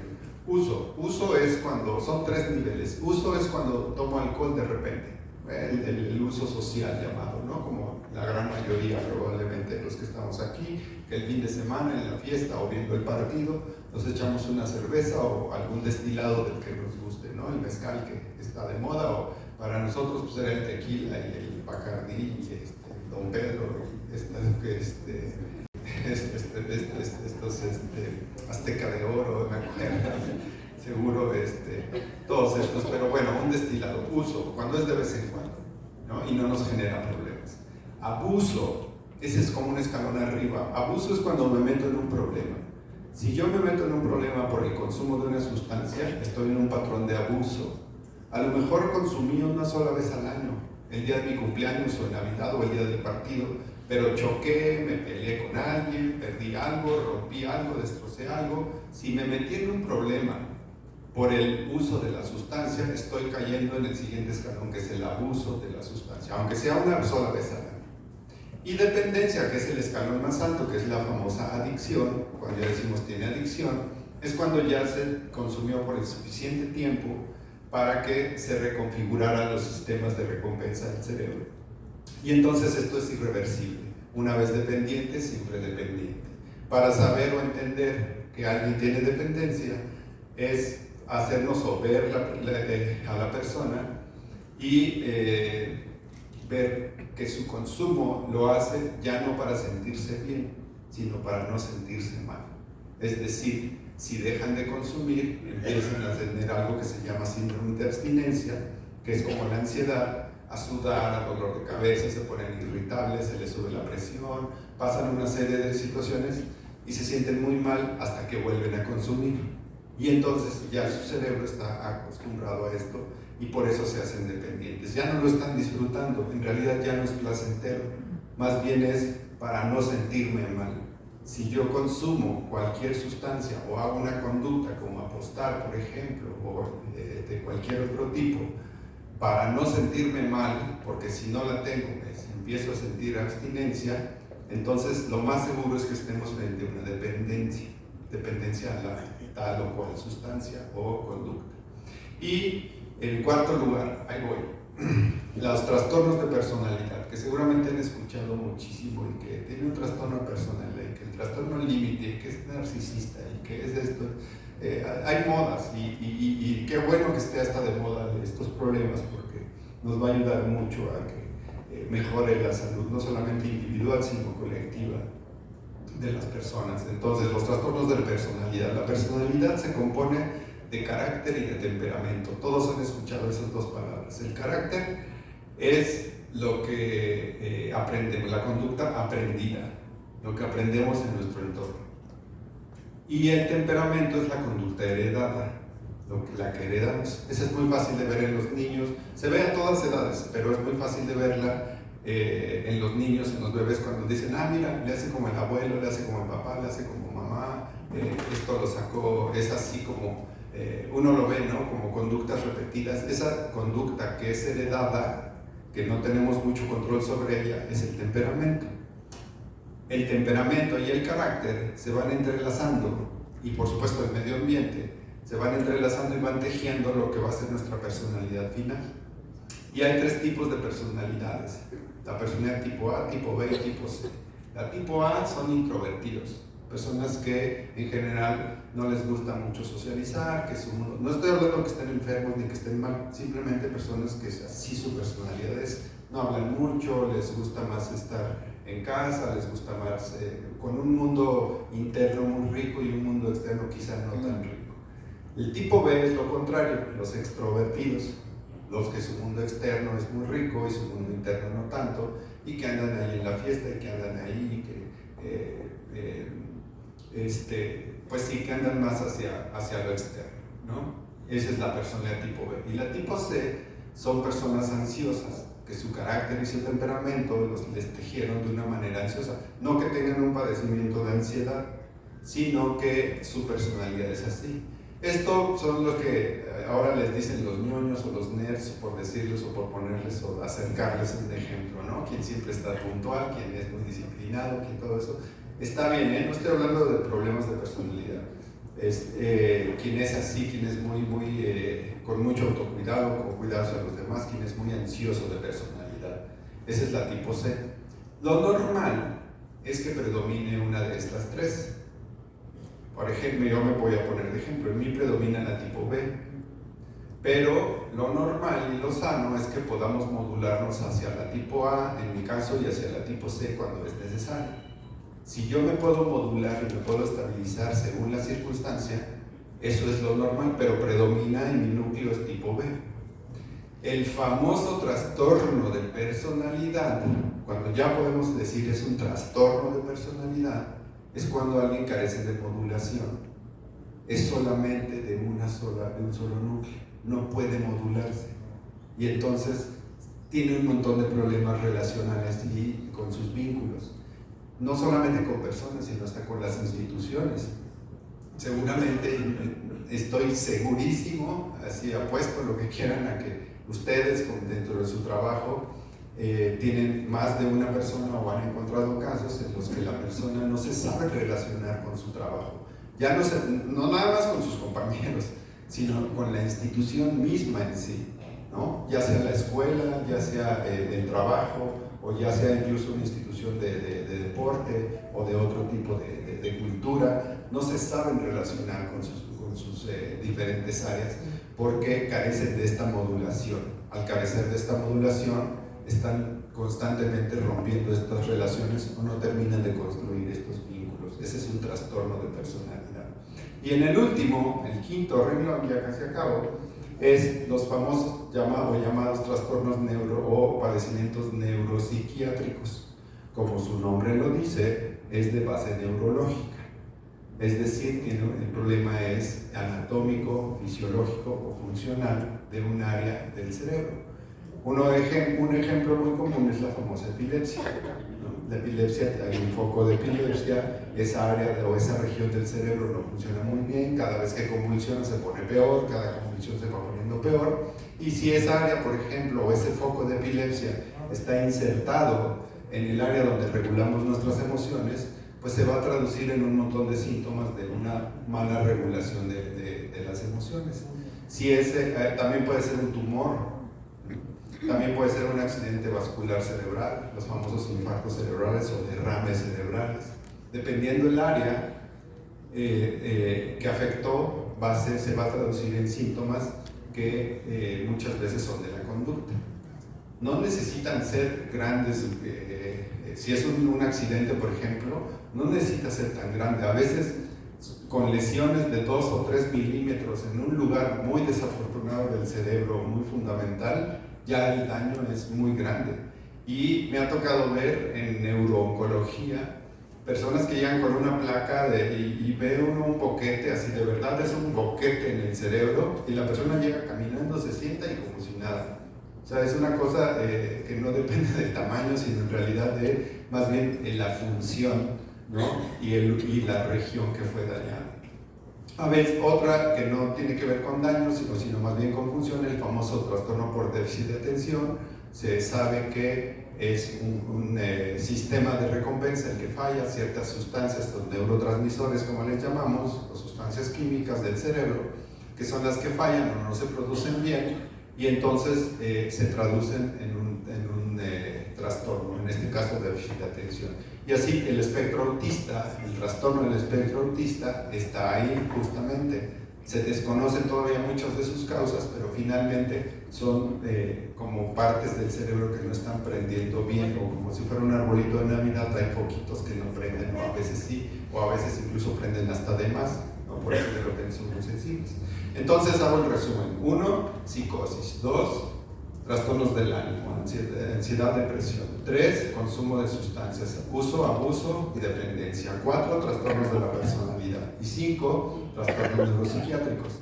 Hay personas que pueden tener las cinco ramas. Estamos ante casos muy graves, casos que requieren hospitalización, no requieren aislarlos de la sociedad, requieren hospitalización para contener la crisis. Y hay de todo tipo de combinaciones. La combinación por mucho, la más común es un trastorno de ansiedad o un trastorno depresivo, es decir, los del ánimo, que se automedican con sustancias, llámese alcohol, el principal, llámese tabaco, cafeína, ¿no? O algún otro tipo de sustancia. La mayor parte de los que tienen una adicción empezó como una automedicación. Es decir, estaba yo ansioso, de chavo, de adolescente, en la seco, en la prepa, me invitaron una cerveza o un tequila y me sentí mejor, lo cual es cierto, nos relaja, nos lo quita por un momento. El problema es lo que se paga, ¿no? la factura de esto, ¿no? Porque es una sustancia pues, con un potencial adictivo. Otro ejemplo es muy común, es el tabaco, que es la segunda sustancia que mata a 190,000 mexicanos al año, problemas relacionados al tabaco al día de hoy todavía, y ahora con los vapeadores estamos viendo cosas que todavía están más aceleradas. Ahorita igual les platico por qué el vapeador es peor incluso que el tabaco. Entonces resulta que la nicotina es un estimulante, y entonces alguien que tiene depresión, imagínense un chamaco en la secundaria, una chamaca en la secundaria, está deprimido, deprimida, y le dan un cigarrillo, y entonces se siente mejor por un ratito. Me subió el ánimo, pude poner atención en la clase, me salió esto, terminé mi tarea, ¿no? Me sentí bien. Y entonces empieza a fumar, y al ratito va del uso al abuso a la dependencia. Eso es por mucho lo más común, es lo más común que vemos. Otra cosa común, que son de las cosas graves, y con esto termino ya toda esta parte, son los que tienen un padecimiento o un trastorno de personalidad. El 80%, es decir, casi todos, consumen una sustancia para poder regular sus emociones, ¿no? Estos son las personas que vemos, lo voy a decir como en menor medida, porque los padecimientos ya formales son cosas más graves, pero más impactantes incluso, pero muy parecido a cuando alguien es muy tranquilo, muy tranquila, pero después de un par de cheves ya es el alma de la fiesta, ¿no? ¿Qué le permitió a la sustancia modularse, ¿no? De una personalidad muy rígida? Le permitió romper esas barreras y poder modularse. Y entonces dicen, mira, hasta uno dice, cambió de personalidad, el cambio de personalidad cuando consume. Justo eso es muy común. El 80% que tiene un trastorno de personalidad consume sustancias a modo de dependencia. Y también el 80% de que tiene un trastorno de personalidad está haciendo problemas del ánimo, es decir, ansiedad, depresión. ¿Por qué? Porque no puede tener vínculos. No tiene las herramientas y no tiene las capacidades necesarias para poder tener vínculos. Entonces, sus vínculos se rompen constantemente y eso es muy doloroso para una persona. Se termina quedando sola o aislada y además discriminada y señalada y etiquetada, ¿no? Entonces, eso hace que estén entre deprimidos, ansiosos, más el consumo de sustancias, más el trastorno de personalidad. Eso es algo ya grave, pero se los quería ejemplificar. Cualquier combinación existe. No sé cómo voy de tiempo, creo que ya me estoy pasando, ¿no? ¿Le doy? ¿Sí? Bueno, entonces, cualquier combinación existe. La psicosis con depresión, consumo de sustancias, los esquizofrénicos, el que tiene esquizofrenia, por ejemplo, el tabaco los tranquiliza. Por alguna razón ahí neuroquímica, los tranquiliza, entonces fuman, y son fumadores, ¿no? Y eso todavía les reduce más su calidad y su esperanza de vida, ¿no? Y entonces eso en general es la psicopatología. Así, ya les acabo de resumir mi especialidad de 4 años en algunos minutos, así en general. ¿Cuál es la diferencia? Y es algo muy importante que siempre me preguntan, ¿en qué momento yo estoy enfermo? ¿En qué momento puedo decir tengo un padecimiento y en qué momento no? Porque muchos tenemos síntomas. Podemos estar tristes, ¿no? Un día llorar, un día sentirnos ansiosos, un día saber si ya tengo un problema con la cafeína, por ejemplo, ¿no? O no, o sea, ¿en qué momento pasamos esa rayita de decir necesito ayuda o tengo un padecimiento o todavía no porque estoy siendo funcional y estoy manteniendo ese equilibrio? Básicamente eso, la función, cuando altera uno de nuestras áreas de funcionamiento, es muy probable que estemos ante un padecimiento mental. Es decir, si la tristeza ya es lo suficientemente intensa y duradera y tiene una frecuencia, más la pérdida de ánimo, pérdida de energía, pérdida de placer, estar llorando, y esto ya hace que no vaya yo a trabajar o que no vaya yo a la escuela o que no haga yo mis actividades en casa rutinarias. Si ya perdemos un área de funcionamiento, con solo un área de funcionamiento, ya estamos ante un padecimiento que muy probablemente requiere tratamiento. Hay tres tipos de tratamientos. Uno, el farmacológico, ¿no? Que es el famoso antidepresivo, ¿no? Para todos nosotros, el Prozac, que fue uno del gran boom en los 80s, ¿no? Ahorita ya hay toda una artillería y un arsenal de antidepresivos de muchos tipos. El otro tratamiento es la psicoterapia, que es también muy famoso. Así como hay un arsenal de fármacos para diferentes cosas, también hay un montón de corrientes y estilos psicoterapéuticos. Hay más de 500 modelos psicoterapéuticos que están registrados, ¿no? Pero los más famosos son el que seguramente han escuchado, el cognitivo-conductual, al día de hoy, porque es de los que más resultado dan. El psicoanálisis, de los más famosos, por el psiquiatra Freud, ¿no? Y algunos otros, Gestalt, humanista. Hay nuevas generaciones, se están generando nuevas generaciones de corrientes terapéuticas. Y el tercer tipo de tratamiento es el combinado, quien requiere un fármaco más una psicoterapia. Generalmente, en el caso mío y muy personal como profesionista, lo que yo hago es primero dar el farmacológico para disminuir los síntomas, y una vez que los síntomas se disminuyen, vemos si es necesario que entre un proceso psicoterapéutico o no es, y de qué tipo, porque también hay que elegirlo, ¿no? O no es necesario, porque una vez que se quitaron los síntomas, la persona tiene los elementos y las capacidades para volver a funcionar y entender, ¿no? Y hacer ciertos cambios en su estilo de vida suficientes para no volver a enfermar. Entonces, eso es la psicopatología. Eso es lo que... No tengo una sola diapositiva de lo que les acabo de decir, pero creo que si pusieron atención, o los que hayan puesto atención, se llevan algo a casa. ¿Cuál es el proceso de aprendizaje de esto? Primero, poder verlo en nosotros. Cuando lo podemos ver en nosotros y decir, ay caray, a lo mejor tengo esto, más vale mejor voy y me checo, que un profesional me cheque y que me diga si tengo o no un padecimiento. Cuando eso pasa, vamos a la segunda capa o al segundo nivel y lo empezamos a ver en nuestra familia y en nuestros compañeros de trabajo. Y entonces decimos, ay, es que yo creo que mi compañero de trabajo está deprimida, o tiene ansiosa, o tiene un problema de alcohol, o tiene un problema de otro tipo, ¿no? O incluso esta psicosis bipolar o de personalidad. Ahí empezamos a verlo hacia los más cercanos. Y entonces queremos llevar a todos a terapia o al psiquiatra, ¿no? Porque ya nos dimos cuenta, dices, no, mi mamá creo que sí tenía un asunto así, ¿no? Y pues ya la llevo, ¿no? O mi hijo creo que tiene esto y ya lo llevo. Y la tercera capa del aprendizaje es cuando ya lo hacemos a nivel más global con todos los que podemos impactar, y que ese es el sentido más grande de lo que podemos hacer y de los que están ahorita aquí ustedes como representantes, ¿no? Que tienen en sus manos un montón de decisiones que repercuten en la conducta y en el clima de cada trabajador, uno por uno, las decisiones que ustedes toman. Entonces, eso,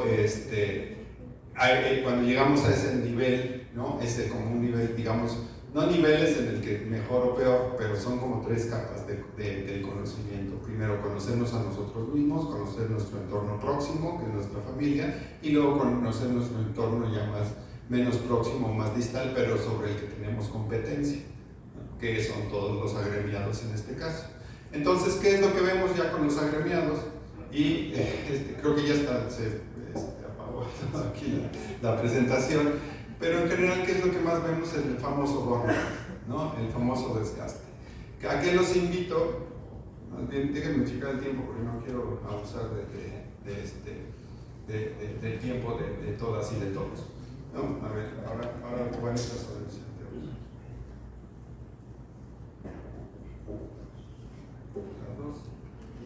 Rediseñar el trabajo para la vida. Salud mental, derechos y organización sindical. Es decir, hemos de sí aprender todo esto y estar conscientes de lo que les acabo de decir y verlo de manera individual, pero aquí ya nos vamos a lo colectivo, ¿no? O sea, podemos llegar hoy mismo a algún lugar de trabajo o a la casa y decir, creo que tú necesitas ir a un especialista, ¿no? O no, Ya también se pueden ir más tranquilos, dicen, no tiene un problema, yo creía que tenía un problema, ¿no? Cuando fue un consumo experimental de marihuana, eso no es un problema, es un consumo experimental, un uso, ¿no? Pero quien se puede ir más tranquilo, pero quien se puede ir preocupado, ¿no? Tanto en su entorno familiar como en su entorno. Entonces, más allá de que podamos nosotros señalar como alguien y decir tú, te veo mal, vete y te doy el tiempo para que te vayas y tomes un tratamiento y cuides tu salud mental y hagas este equilibrio, pues más bien hay que verlo como más bien aquí son cosas más invisibles, ¿no? Porque hay cosas que podemos medir. El número de actas que se hacen, el número de horas que trabajamos, el número de resultados que tenemos de las actividades, ¿no? Una institución el número de metas, por ejemplo, ¿no? Pero podemos llegar o no llegar a ellas y presumir de ser una de las mejores instituciones o de las que más rinden. ¿Pero a costa de qué? A costa de la salud de nuestros trabajadores, a costa de la salud, ¿no? De las personas que aguantan, ¿no? Y de ciertas condiciones que lo están dañando a la persona, al compañero, ¿no? Que son justo estos tiempos extras, estas cargas de trabajo, el recibir una instrucción, pero no tener, y no es que ustedes sean los que los tengan que proveer, pero de repente a ustedes mismos les pasa esto, que reciben una instrucción, pero no hay un recurso para ejecutarlo, no hay la infraestructura para ejecutarlo, y eso ya nos mete en una fricción, en una tensión, por supuesto, en un conflicto muy importante, ¿no? Si yo en enfermería no tengo las gasas para hacer mi trabajo, pero me están instruyendo que le haga una curación, entonces ya me meto en una tensión, ¿y cómo lo voy a decir? Porque además ya me di cuenta que si lo digo me va peor. El que se queja, pues de repente le va peor, ¿no? Y entonces mejor nos quedamos callados. ¿Y a dónde se va eso? ¿Quién mide eso? ¿En qué momento podemos, tenemos indicadores de eso, ¿no? Entonces el trabajo puede proteger y es una de nuestras fuentes de felicidad de muchos y de muchas personas, por supuesto, y de sustento, pero también nos puede dañar, ¿no? El trabajo protege cuando da sentido, cuando da pertenencia, estabilidad, reconocimiento, que es importante que a todos nuestros colegas y compañeros les estemos dando reconocimiento, pero también desgasta, también hay una sobrecarga de trabajo, también hay violencias, también hay incertidumbres, también a veces hay poca autonomía, ¿no? Y también a veces hay jornadas extensas, eso lo sabemos todos, ¿no? Y ¿cómo debe ser una respuesta? Pues más bien de prevención, de ajuste razonable, de atención oportuna y de confidencialidad, por supuesto, porque estas cosas pues son de las que más nos pueden, son muy sensibles cuando las tocamos, ¿no? 5 cargas que no están en un organigrama, ¿no? La cognitiva, muchas tareas, sistemas, instrucciones contradictorias, la emocional, contener el enojo, el dolor, la crisis, sin apoyo suficiente, la relacional, ¿no? Mediar conflictos entre áreas, jefaturas y usuarios. Yo creo que eso es lo que ustedes más pueden estar o más ejerciendo todos los días. Yo recuerdo cuando les comenté hace rato que trabajaba yo en Chimalhuacán, en el primer centro comunitario que hicimos por allá, tenía yo una lista, en 3 meses teníamos una lista de 1000 pacientes en espera, se los desbordó, es una necesidad, y eso les estoy hablando del 2009-2010. Y me acuerdo que un día salí a hacer trámites administrativos a la jurisdicción y regreso y tenía yo un equipo como de 16 personas en el centro de salud. 5 estaban formadas o sentaditas esperándome.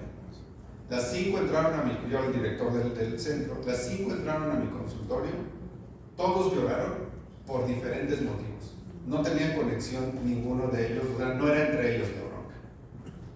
Todos eran por diferentes motivos, por diferentes cargas de este tipo justo, de las cargas que no están anotadas, de las que no se registran, de las que no hay indicadores, ¿no? De estos problemas que traemos y que a veces no podemos decirlos porque pues tienen que ver, por eso está la terapia, no puedo tomar terapia o decirle a veces a mi mamá o a mi papá porque el problema es con ellos, entonces ¿cómo? ¿No? Si tengo las herramientas y ellos también para enfrentarlo, que es lo que la mayoría de las veces hacemos, está bien, esa es la salud mental, pero muchas veces no tenemos las herramientas o se nos salen de las manos o no estamos en nuestras mejores condiciones o el otro no está en sus mejores condiciones y entonces es cuando tenemos que lidiar con todo esto en el sentido relacional. En el digital, ya les decía yo, ¿no? Al día de hoy ya estamos locos, o sea, ya literalmente de repente y nuevo chat en grupo, y ya no sabemos, ¿no?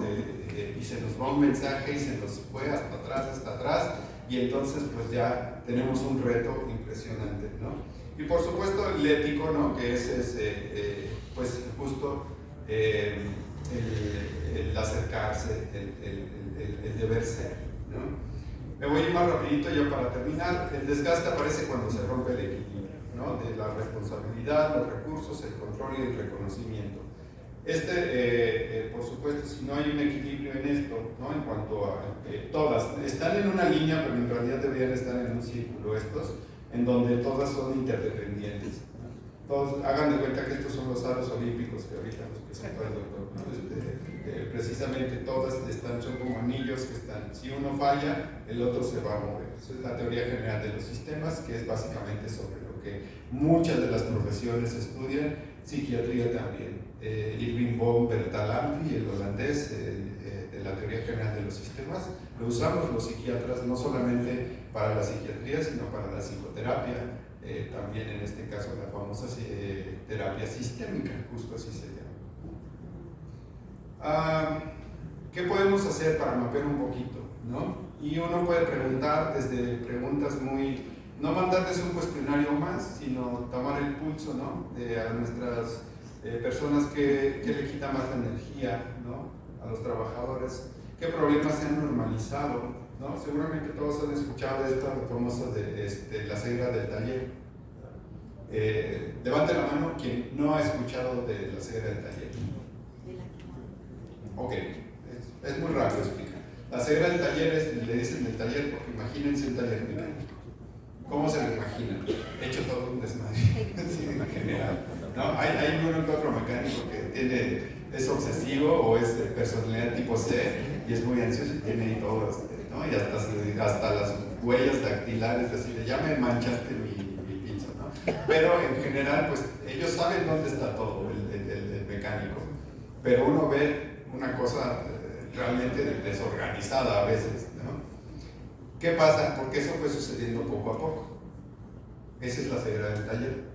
Un día llegamos y pusimos algo en un lugar donde nos funcionaba, esta de caja de herramientas va a ir aquí, esto va a ir aquí, pero al otro día dejamos la llave allá y ahí ya dejamos ya y la empezamos a normalizar. Y luego al otro día compramos otro equipo y lo dejamos por allá y luego allá y empieza a haber una, entre comillas, desorganización hacia lo externo, ¿no? Pero también una normalización de ese desorden. Normalizamos, y si tú le preguntas al mecánico, él sabe exactamente dónde está cada herramienta. Y si no lo encuentra, se pone mal, ¿no? Dice, ya me la robaron, ¿no? Pero uno ve realmente una desorganización en su taller mecánico. Entonces, cuando nos acostumbramos y normalizamos el desorden, es la famosa ceguera del taller. Ya no lo vemos, lo normalizamos. Entonces decimos, es que así es, eso es lo normal, así estaba, ¿no? Y dejamos de verlo por completo. No habíamos visto antes, por eso nos parecía tan estrafalario, ¿no? Tan extravagante. Este cuate le preguntó, y según había una corriente que decía que incitaba a la violencia, que incitaba a las malas conductas y a romper cosas y esto. Y le preguntaron, oye, ¿tú qué le dirías a los jóvenes? Y les decía, y yo se lo he adoptado yo así, porque es una pregunta que a un psiquiatra le hacen frecuentemente, ¿qué le dirías a mi hijo, a mi abuelo, esto? Y la respuesta que dijo él y que ahora les digo es, no les diría nada, los escucharía. Eso es lo primero, escuchar. Y siempre les digo esto, escuchar, escuchar, escuchar. En 1910, en el Central Park de Nueva York, había escuchadores. Así como antes, creo que ahora ya no hay, yo no sé, ya no me paro por allá, o ya todo está acordonado, pero en Catedral o aquí en Alameda, que se ponían de plomero, ¿no? De albañil, de carpintero, y con su letrerito. Sí siguen, sí, todavía. Creo que necesito echarme una vuelta para ver. Pero en el 1910, en el Central Park, Nueva York, había estos, pero había unos que tenían una orejita arriba, en el dibujito, y decía oidores. Entonces les pagaban $1, $2, un par de dólares por escucharlos una hora. Y eso cambiaba muchas vidas. Hay libros enteros escritos de alguien que solamente con una vez que se sintió, ellos no decían nada. En realidad ese era su trabajo, no decir nada, solo escuchar, ¿no? Entonces, solo con escuchar ya estamos teniendo una conducta que ayuda mucho. Entonces hay que saber escuchar, una escucha activa. Una escucha activa es justamente estar interesado en lo que está diciendo, no nada más de escuchar por escuchar, ¿no? Porque pues es que hoy nos tocaba la sesión y nos mandaron a llamar y entonces tuvimos que venir aquí, pues tengo que escuchar a este cuate, a ver qué nos dice. La escucha activa pues tiene que ver con que en realidad podamos estar comprendiendo lo que el otro está diciendo, ¿no? Entonces, documentar, en el caso de nosotros, de los servidores públicos o del trabajo, hay que documentar, por supuesto siempre hay que negociar, ¿no? Acompañar, siempre darle seguimiento y por supuesto evaluar los resultados.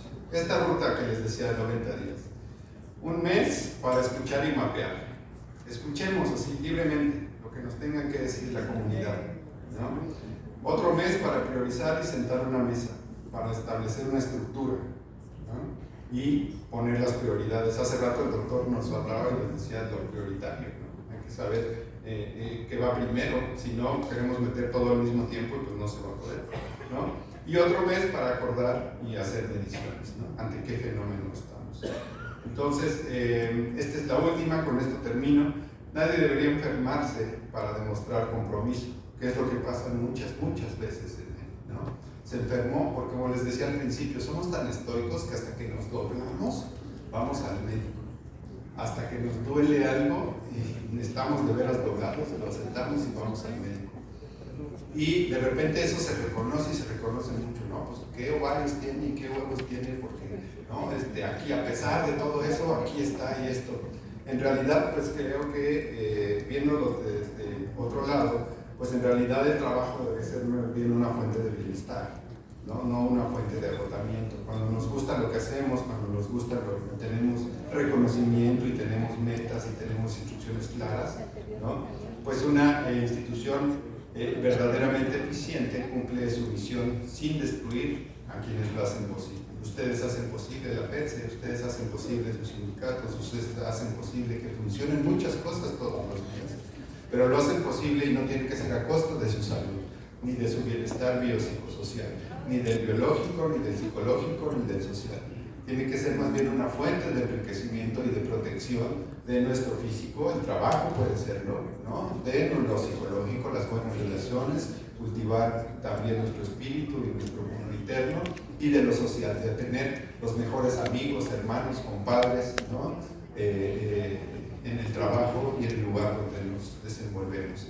Ahora sí, ya termino con una frase con la que durante el tiempo que fui comisionado nacional de salud mental y adicciones la acuñé, pero les pedí con todo el permiso a mis hermanos soxiles allá en Chiapas, que decían, es que ustedes son los que dividieron, ustedes tienen como la medicina, lo que le llaman alopática, ¿no? Y lo de la mente y lo espiritual, y eso lo ponen aparte. Para nosotros más, ¿no? Nosotros no dividimos eso, nuestra salud es una sola, nuestro bienestar es uno solo, no es una cosa, no tiene que ver con la otra. Una de las curanderas me decía, se saben, todos lo sabemos aquí, más los chilangos y con los sismos, del bolillo, ¿no? Hasta hay memes después de un sismo, de cierta cosa.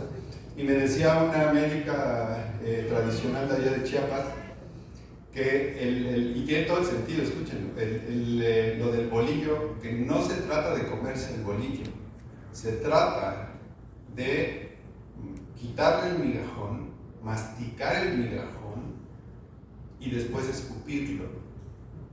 ¿Qué es lo que hace esto? Esto es ancestral, lo hacen con masa. Pero ¿qué es lo que hace? Activa el sistema, la fase digestiva, varias fases digestivas, y hace que se barra la famosa litis. Y entonces el uso del bolillo, en realidad no es cómete un bolillo, es agarra el migajón, mastícalo, eso te va a regular la respiración para empezar, ¿no? La respiración se va a empezar a regular y el sistema digestivo va a empezar a trabajar y va a barrer todos estos elementos antes de que los va a frenar y los va a limpiar antes de que se destapen cadenas ya sea inflamatorias o el tipo de neurotransmisores. Entonces, por eso después de un susto hay que más bien masticar. Pero bueno, ¿qué me decían los auxiles? Y les agradezco de verdad, Lupita, muchas gracias por darme esta oportunidad de poder comunicar a todos los compañeros que además sé que tienen una incidencia grande en muchas personas, en miles de personas de los que estamos aquí. Entonces, agradecerles a ustedes, que es lo más importante, que hayan puesto atención. La verdad es que, pues sí, estoy un poco acostumbrado a dar y he dado muchas conferencias y me tocó de ir después, pero a todos los muy interesados, en realidad, muchas gracias por ese interés que están mostrando, esas caras que veo, están despiertos todos, están atentos a lo que les he dicho. He de decirles que justo como lo mencioné en una de las diapositivas, no se trata de una plática aislada ni de una cosa, elemento aislado.